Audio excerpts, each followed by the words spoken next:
When it comes to fitness, आपका strength को improve करना एक काफ़ी इंपॉर्टेंट एस्पेक्ट है।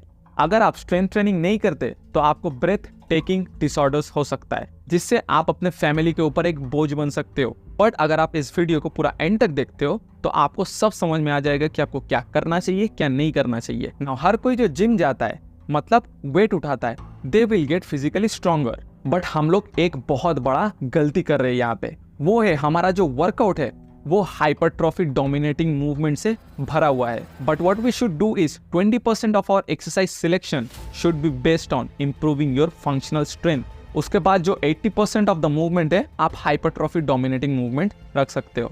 नाउ ये फंक्शनल स्ट्रेंथ क्या है? बेसिकली जो मूवमेंट आप डे टू डे लाइफ में यूज करते हो उसे हम लोग बोलते हैं functional movement, and getting strong at those movement will make you functionally stronger. Now functional movement का एग्जाम्पल मैं दे रहा हूँ।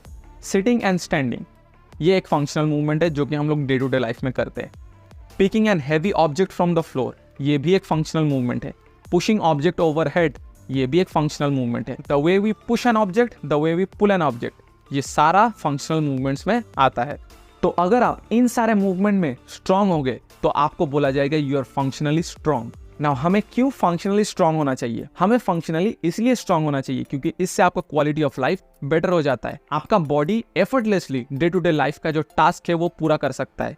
आप ही देखो ना, एक 70s और 80s का अंकल और आंटी को ले लो और जमीन पे जस्ट बैठा दो, वो लोग अपने स्ट्रेंथ को यूज करके अपने पैरों पे खड़ा नहीं हो सकते। They will need help. आप उन्हें बोलिए कि एक पानी से भरा हुआ बाल्टी को जमीन से उठाने का बात तो छोड़ो, वो लोग अपने पैरों पे खुद खड़ा नहीं हो सकते। They are using sticks to stand. आप उन्हें बोलिए एक बैग को शेल्फ के ऊपर रखने के लिए, they will not be able to do it. They need help, and always remember, life will not give you helping hands. Whereas there are old men and women, forget about sitting and standing. वो लोग 100 kg लेके squat कर रहे हैं। Forget about पानी का भरा हुआ बाल्टी उठाने।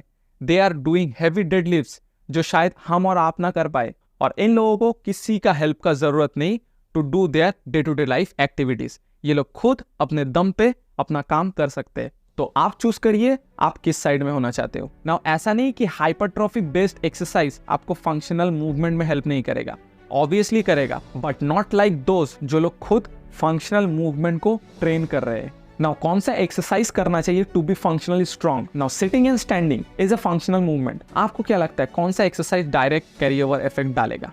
Obviously squats. पानी से भरा हुआ बाल्टी जमीन से उठाने का मूवमेंट कौन सा मूवमेंट है? डेडलिफ्ट। किसी चीज को ओवरहेड पुश करने में कौन सा एक्सरसाइज हेल्प करेगा? स्टैंडिंग ओवरहेड डंबल प्रेस या बारबेल प्रेस। कौन सा एक्सरसाइज आपका पुलिंग का स्ट्रेंथ बढ़ाएगा? ऑब्वियसली पुलअप्स या रोइंग। कौन सा एक्सरसाइज आपका पुशिंग कैपेसिटी बढ़ाएगा? ऑब्वियसली बेंच प्रेस या डंबल प्रेस। अगर आप नोटिस करोगे इन सारे एक्सरसाइज में ज्यादा से ज्यादा मस्कुलेचर यूज हो रहा है, आपका body as a single unit काम कर रहा है। बट नाउअडेज हम लोग हाइपरट्रॉफी ज़ॉम्बीज बन के घूम रहे हैं। कुछ लेना देना नहीं, खाली हाइपरट्रॉफी चाहिए, खाली हाइपरट्रॉफी चाहिए। अरे अगर आप फंक्शनली स्ट्रांग नहीं हो तो इतना बड़ा बड़ा मसल लेके क्या करोगे? तब तो एक शोपीस में और बड़ा मसल में कोई फर्क ही नहीं रह गया। अगर आप उसको एफिशिएंटली यूज नहीं कर पाते हो तो साइंस आपको बाइक बना के देगा ताकि आपका काम आसान बन सके। उसके बाद उसी बाइक को चलाते चलाते आपका वजन बढ़ेगा और आपको हार्ट का प्रॉब्लम आएगा, और वही साइंस आपको बोलेगा कि उसी बाइक से जिम जाओ और जिम जाके ट्रेडमिल और साइकिलिंग करो। So use science smartly. So build muscle to get functionally stronger.